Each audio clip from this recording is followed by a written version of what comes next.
सानाम कोगे सगुन दाराम आर मिट्टन नवा भिडियो रे जतो हर चेक लेका मेनाग पेया आसेदिन भागे गे मेनाग पेया और आले भागे गे मेनाग लिया और तेहिन दो पे नेलदा नॉय आलिኝ बाबा आज बाबा ठेन लिኝ हेज कना माने चे चे इन लेदा जूता अगुई मेता लिñा जहाँ मारांग जूता मेनाग ताया ओना जूता हते लिኝ हेज कना और चे लगे लिኝ हेज कना मासले पे लाटरे चिकेइदाय नॉय दा पे नेलदा नोआ दा गे ओनते खन नोते अगुईदा आरकी और तो माने चे इन लेया दमे ओना जाम आकना पाला को दमे ᱧᱩᱨᱦᱩ आकना ओनागे सापायदाय परिष्कार परिष्कार तंते खन हिजुग कना और नोय नोते दा हिजुग कना माने पहिले हिजुग कना से दा इना होतेते दमे कष्ट माने बांग हे लगिदो कना पाला को दमे ᱧᱩᱨᱦᱩ आकना नित निंदा कना चे बाबा आज बुढ़ी किन चलाव कना दा पा एखन आरी किन हिजुआ एकला गे मेना लेña बाबा ताली और एनार किन चला कना माने एनार तो चे नेल के गिए पेनान वीडियो रे सारा दिन दा इदीदा सारा दिन लगावना तो माने पहिले जहाँ दा इदी ओना दा अडी कष्ट करगे ना हाले चिके कना आले ले लाइन कदा टॉप करे हर को पागो कदा मिट घड़ीते तापर आले तो सेता रे चलाना बाबा बाय चलाला निंदा अनी धा तो आज बुढ़ी गड़वाय कानते चलाना तो हर को सार्थपर गे चिले बाको चला जेमनी दाय मिदिया को तेमनी को दर खंजोआ तेहिन दो मिट्टन हर बनू को गप्पा दो नेल को माने तिना हर को तुदुआ पा लगी माने तेहिन दो पहिले चलाना तो दिए गप्पा को तुदुआ लाहा बार सेम जेदिन पहिले सेदिन दो मिट्टे दादुई तहे कना तो उनी तकिनी किन ये तहे अनि धा दो एकला गे ये दे आलिनी ले अचुर बड़ा कान तहे एना तो चे इन जुदी गड़ो गान करती इन गड़ो किया नहीं धा बाबा बुढ़ी के गड़वाय कना कारण एकला बाबा मेना चिकदम गड़वाया गड़ो तो बांग गानो माने चेन ले तो स्वार्थपर हर चिले हो बाको ये बाको गड़वानिया बाको इयानिया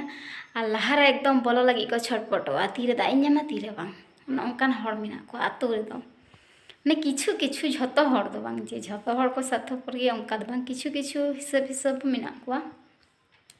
और प्राय आतो रे को तहन गे नोआ दो मेना को गिए कथा रहो कथा दो चे माने मेना को गिए नोंगा किछु किछु हर दो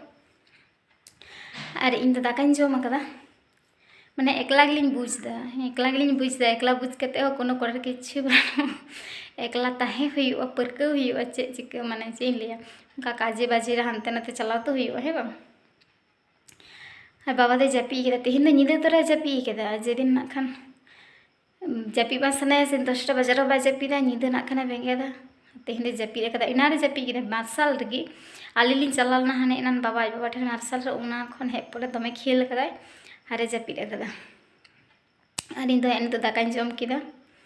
माने एनाना दाका गे आदो माने काटी उर्गुम गिए दमे तो बाय ललो गे और गैस हो चाबा कना सेंगल फेंगल कोई धरा दा ना खान आज बुढ़ी आज बाबा किन हिजुआ जुदी किन धरा खान कारण दो रियाड़ गे बुझे कना फाका सेन और इन हो स्वेटर दो बइन हरो कदा नोआ चादर ती अयो कना तो ना तीरी किन हिजु कना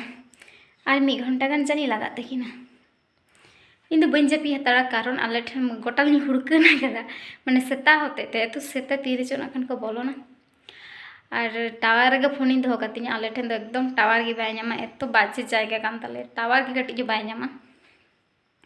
ओना ते बइन जापी हताड़ा तीरे किन हिजु करा दुवर किन जी किना ले केदा किन हुड़कन का में होहोयली ना खान तर हो कटी डेट को मिना तिñ गे तेहिन दो कटी फोन को नेल हताड़ा और से मेता पे वीडियो को नेलतिñ पे कमेंटिङ पे माने आपे मिट्टे कमेंट मिट्टन बारे कमेंट हिजो ओना ते अडी चराइन बुझा और जुदी पे कमेंट और रस्केñ बुझा किंतु आपे तो बापे कमेंटा तो खाली पे नेला से मेता पे जुदी पे नेला कटी कमेंट पे जुदी चिके माले पे इन तो कटी भागेñ बुझा है सर